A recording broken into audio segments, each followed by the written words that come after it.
Baik, selanjutnya surah Saba ayat 22 sampai 23. Qul ud'u alladziina za'amtum min dunillahi la yamlikuna mithqala dzarratin fis samawati wala fil ardi wama lahum fihima min syirkin wama lahu minhum min dhahir wala tanfa'u asy-syafa'atu 'indahu illa liman adzina lah hatta idza fuzzi'a 'an qulubihim qalu madza qala rabbukum qalu al-haqq wa huwal 'aliyyul kabir.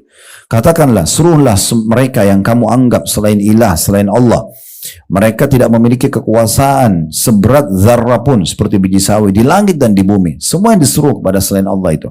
Dan mereka tidak mempunyai suatu saham pun dalam penciptaan langit dan bumi. Dan sekali-kali tidak ada di antara mereka yang menjadi pembantu baginya. N-nya besar kata ganti Allah. Tidak ada di antara mereka yang disekutukan itu pernah bantu Allah sedikit pun untuk membangun langit dan bumi. Dan tiada berguna syafaat di sisi Allah melainkan bagi orang yang telah diizinkannya. N-nya besar kata ganti Allah. Memperoleh syafaat tersebut. Tidak ada yang bisa berikan pertolongan kecuali dengan izin Allah. Sehingga apabila telah dihilangkan ketakutan dari hati mereka, mereka berkata, apakah yang telah difirmankan oleh Rabbmu? Mereka menjawab perkataan yang benar dan dialah yang maha tinggi lagi maha besar. Saya ingin berbagi sebuah riwayat Bapak Ibu sekalian. Di masa Nabi Muhammad SAW pernah Nabi dan sahabat lihat meteor jatuh. Seperti biasa kita lihat ya. Terus Nabi SAW tanya para sahabat, apa yang kalian bilang dulu, yakini di masa jahiliyah, kalau lihat seperti ini? Maka sebagian sahabat bilang, ya Rasulullah, kalau kami di masa jahiliyah seperti ini, kami anggap itu berarti ada satu orang tokoh yang baru lahir, atau ada satu tokoh yang meninggal. Jadi seperti itu keyakinan mereka di masa jahiliyah. Kata Nabi SAW, bukan seperti itu. Pemahaman yang benar adalah, kalau Tuhan kalian Allah menentukan satu keputusan, nih untuk besok nih, apa yang terjadi, siapa yang mati, siapa yang lahir, bagaimana kadar udara, kadar air, Allah subhanahu wa ta'ala menyampaikannya kepada para pemikul arsy. Pemikul singgasananya Allah ada 8 malaikat ya. Kemudian para malaikat itu bertakbir, lalu malaikat di langit ke-7 bertakbir pula, yang ke-6 bertakbir, dan sampai langit pertama di atas kepala kita nih, namanya langit pertama, langit dunia. Lalu semua malaikat itu bertanya kepada malaikat pemikul arsy, apa keputusan Tuhan kita? Lalu disampaikanlah, besok hujan di sini, besok ada lahir sekian banyak manusia, jin, hewan, semuanya lah. Ini kehidupan yang begitu rumit ini, semua disampaikan. Sehingga para malaikat tahu besok siapa yang mati, siapa yang lahir, berapa kadar air, kadar udara, semua ini sistem itu disampaikan. Nah, di sini kata Nabi SAW, nanti syaitan susun-susun. Nabi kasih contoh telapak tangan beliau begini. Terus dari bumi sampai ke langit untuk mencuri informasi itu. Mau dengar besok hujan di mana, besok siapa mati, siapa lahir. Tujuannya untuk kembali ke dukun-dukunnya sampein. Supaya kasih bocoran. Itu diambil dari mana? Dari langit. Bukan karena syaitannya faham. Enggak. Ini bocoran. Sampai saya pernah bilang waktu sampaikan hadis ini kalau dukun-dukun tahu, mereka berhenti jadi dukun. Kalau dia muslim. Ya. Karena ini bocoran dari Nabi luar biasa nih. Perhatikan sampai akhir hadis ya.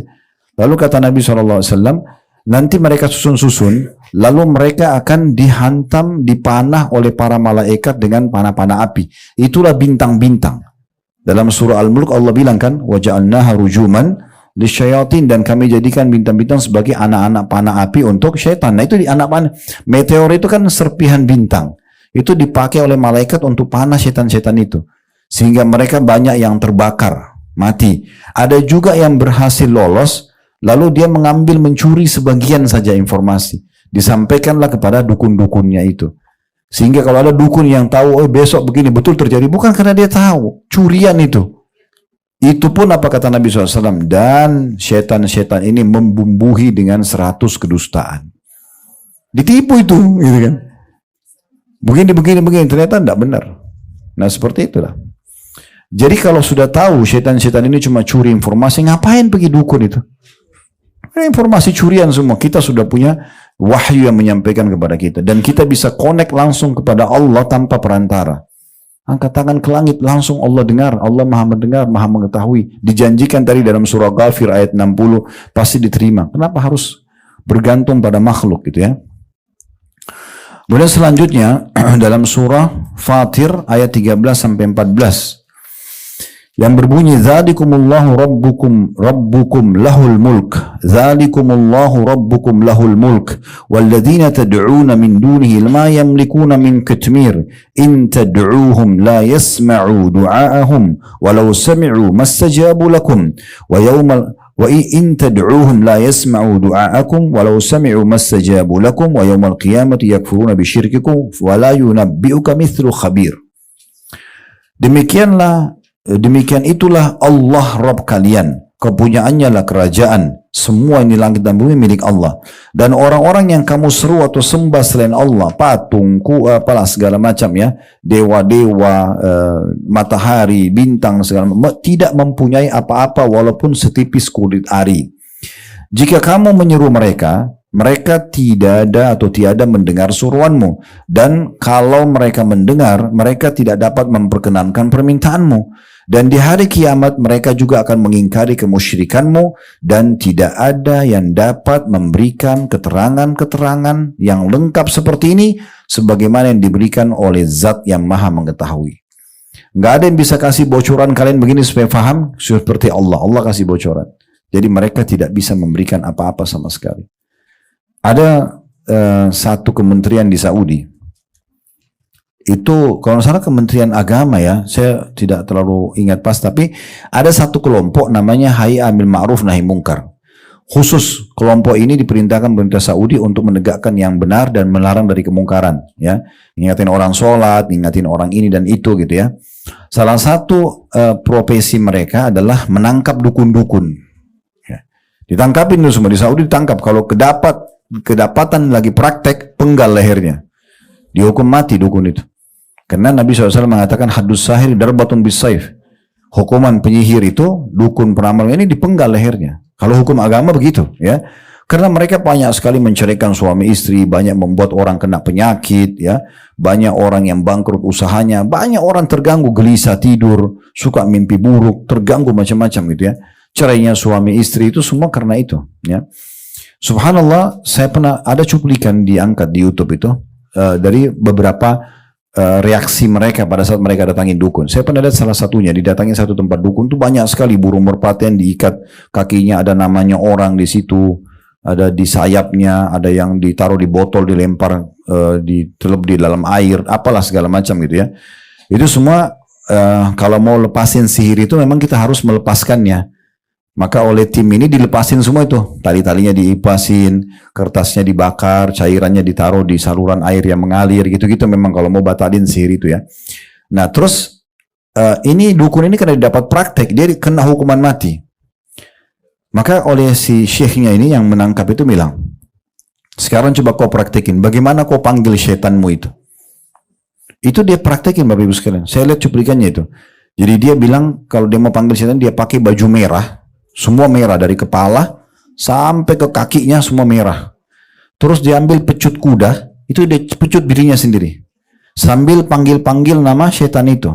Apalah dipanggil sampai nama setannya. Dia bilang kalau badan saya sudah berdarah-darah, nah, kemudian baru saya bisa dengar suara. Gitu. Itu pun ditanya lagi, kalau kau minta, berapa banyak kau dikasih? Dia bilang mungkin dari sekian ratus permintaan cuma 1-2. Enggak semuanya. Itu pun kalau dia mampu. Jadi sama aja. Minta sama manusia tidak ada bedanya gitu. Tapi dibodohin. Itu dia harus syirik kepada Allah. Sembeli ayam pada selain Allah gitu kan. Darahnya kadang-kadang diminum. Apalah. Segala macam hal yang tidak masuk akal gitu kan. Makanya Nabi SAW sudah ingatkan dalam hadis yang sahih riwayat Tirmidzi. Sampai mendatangi dukun, peramal, penyamun, penyihir. Bertanya saja. Belum percaya. Coba tebak garis tangan saya, coba tebak nasib saya, coba bagaimana ini dan itu misalnya, tidak diterima sholatnya 40 hari. Ke belakang ya, bukan ke depan. Jadi yang sudah pernah kita sholat 40 hari, 5 kali sholat, sama sholat sunnahnya semua habis. Nggak diterima. Kalau dia datang dalam hadis lain, datangi dukun, peramal, penyamun, bertanya dan percaya, dia percaya, maka dia telah kufur. Ya. Atas apa yang dibawakan oleh Muhammad SAW. Jadi memang tidak boleh sama sekali interaksi sama mereka. Kita sayangkan di negeri kita masih subur sekali mereka.